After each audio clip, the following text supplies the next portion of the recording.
Hi. I think the best way to really get a grasp of something is to read it, to read it out loud, reading inwardly, reading in your heart is.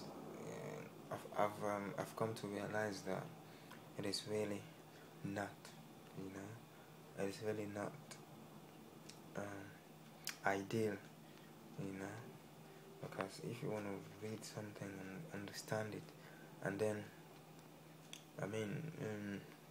stick it into your brain, it is best to read it and then to read it out loud to yourself, so that you'll be able to hear yourself once, and then you'll be able to put yourself into the writer, into what the person is saying, into what the writer is trying to convey out, to the public, so let me just read a line here for you guys. Okay. The subheading is success. A key figure, it reads, a key figure in Steinbeck's success was his father. He supported his son through the bleak years when he was trying to establish himself, giving him an allowance and letting Steinbeck and his wife live in the family's holiday home rent-free. Outwardly, there was little to justify his belief in his son. Steinbeck's first novel, Cup of Gold, was rejected several times before finding a publisher in 1929. And even then, it failed financially. Steinbeck's literary agent McIntosh and Otis agreed to take him on and promote his work in 1931. They were crucial in his success because they kept faith in him when no one else seemed to believe he had a future as a writer. Steinbeck was loyal to his friends.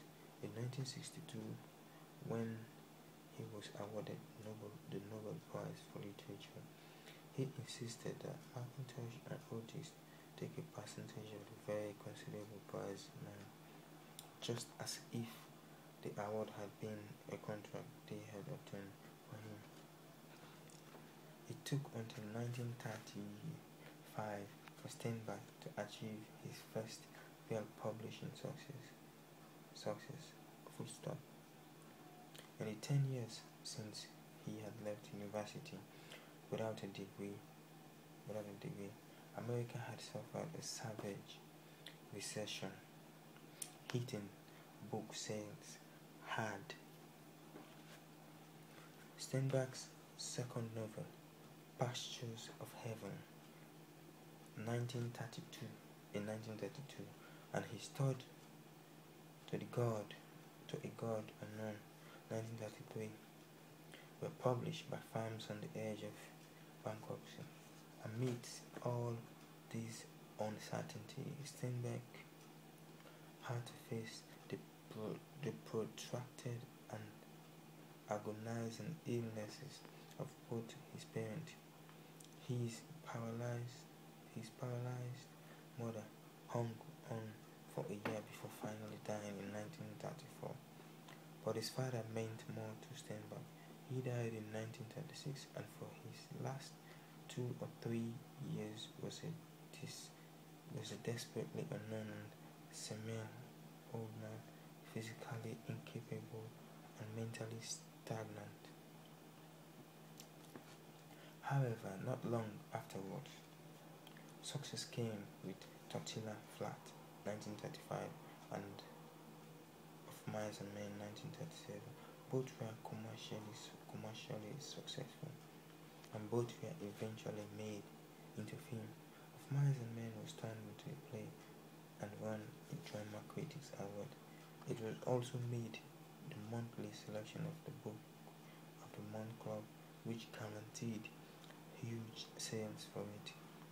Steinbeck used some of the money to finance a trip he made with migrant workers in California.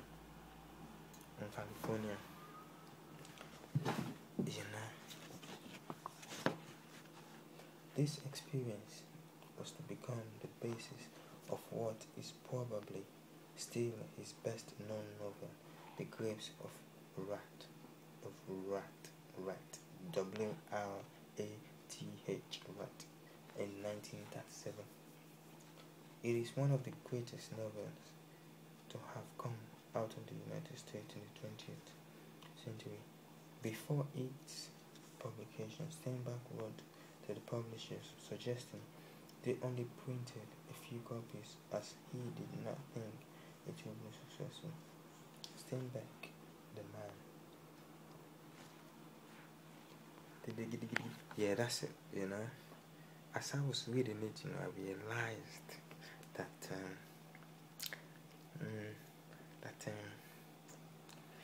I really understand, I was like into it, It was like the person was standing, it was like Steinbeck was standing closer to me once I was reading it, so it was really, really, really, really, I'm telling you, it was really, really kind of, I digested it, into my cognitive, I digested it in here, so yeah, that's it, I'm signing off. This is your boy, John Murray Karimo, signing off.